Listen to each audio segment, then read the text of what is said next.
to another episode of Boat Snoop. I'm your host, Clint Johnson, and what we have for you guys today is a 2006 WorldCat 250 DC.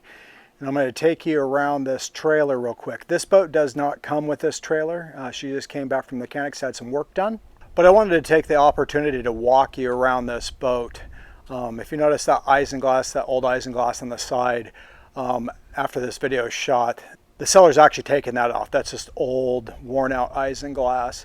A lot of these boats, they don't have isinglass anyhow, and not a big deal on the sides. This boat does have some new isinglass that's never been used for the front section, and it's stored on the boat in one of the lockers. But as we go around, you can see, you know, she's pretty good shape for a 2006. Those motors looked pretty good. And here we have her at the dock. Hang on for a little while, and I actually did take some video of when we returned the boat to its dock. We ran it up from a standstill up to plane, so wait till the end for that. As many of you know, a lot of the boats I video are for sale. And while they're for sale, you can go to the listing link in the description and actually see what the price is. If the listing description just takes you to a page not found sort of thing, that means the boat has been sold. Now, that being said, this boat, she did survive Hurricane Ian on this dock, and they did get a little bit of raised water levels. It didn't do anything to the hull or anything else. Did batter the isinglass that was on the sides a little bit. You saw earlier on the trailer, which has been taken off. But you will notice that when she did float high, right now she's not raised on her lift. When she did float high, there is some damage there on that bimini top up top, and I will show that. And if you do click the listing link in the description, you will see that reflected in a lower price than what these boats are going for average. But if your boat hull, your motors and everything are great, and that's what was happening on that trailer. He had the motors gone through and everything, and made sure regular maintenance was done, so everything was running tip-top shape. A little bit of damage up there, which you can see, and we'll get a little closer shot of it. Not really an end of the world thing, especially if you're getting a discount on a boat. And here's a view of the forward end of these two 150 horsepower Honda 4-stroke motors. Since I'm already standing in an elevated position as we swing back around, we'll get right to it. When the water level did raise and she stayed here in place, your two VHF radio antennas were damaged. Got a little bit of fiberglass damage there and a little bit there. That's it as far as the fiberglass. So those are easily patchable little areas. And he has this priced with a pretty good discount. And then that radar, the dome on it, it broke the plastic dome. And so if you just absolutely have to have radar, you'll be looking at a new unit there. But beyond that, as you can see, the rest of this boat for 2006 is pretty darn clean. These seats, they're not brand new. I'd be doing a little bit more cleaning up on them. I don't see any tears or anything. I'd just probably be taking them Mr. Clean, one of those white eraser things, and just really getting kind of a little bit of that gray scum off. Before we head up to the helm station, I do want to point out you do have access right here to your raw water and fresh water. The raw water, you can just hook a hose up to it, get some that way. And the fresh water, she has her own spray nozzle.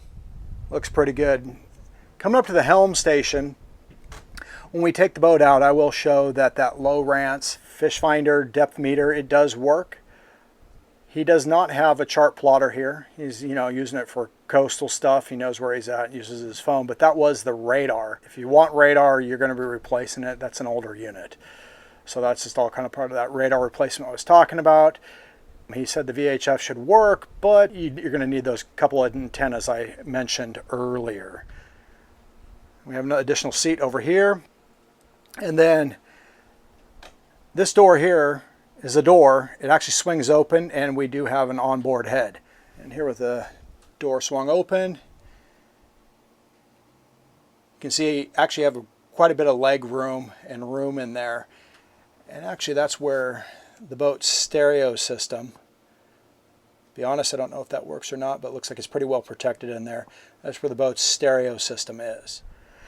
Now moving forward to the bow, I wanted to point out we had a door here, and we have a lot of storage forward of the helm station down here.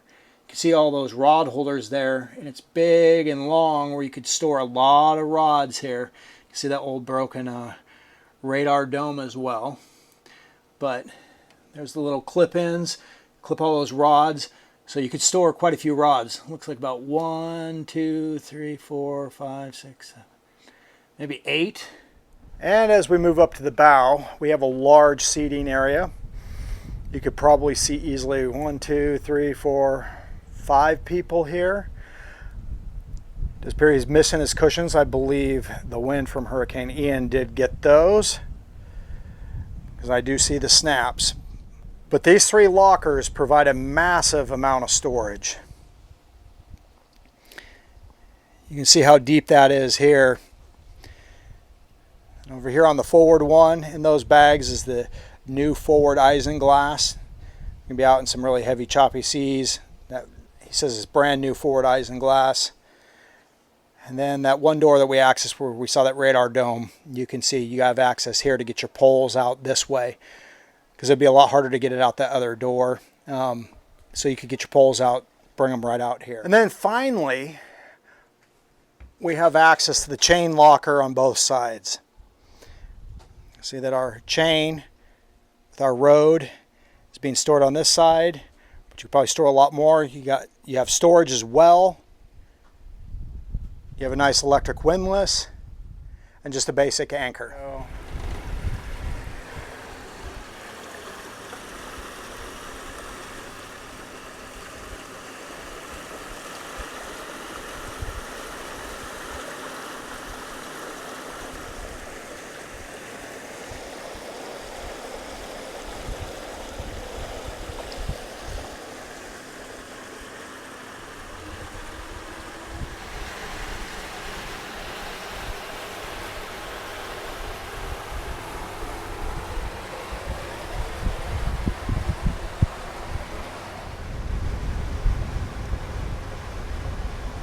All right, so this is kind of one of the moments you've probably been waiting for. To see this 2006 WorldCat 250 DC, we're going to get her up in plane here in just a moment. And I'll spin around so y'all can watch. And so here we go.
Well, I'd like to thank you again for joining me on this episode of Boat Snoop, where we looked at this 2006 WorldCat 250 DC.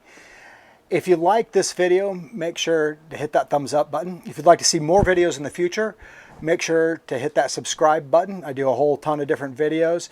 If you're actually interested in this boat, because it is for sale, and it is discounted lower than your average 2006 WorldCat 250 DC, just because she has a little bit of damage still to be fixed up there on the hard top, then click the link in the description.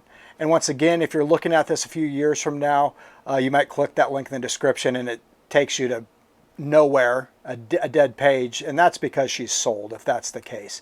But anyhow, click that description, take a look, and thanks again for watching, and I'll catch you next time.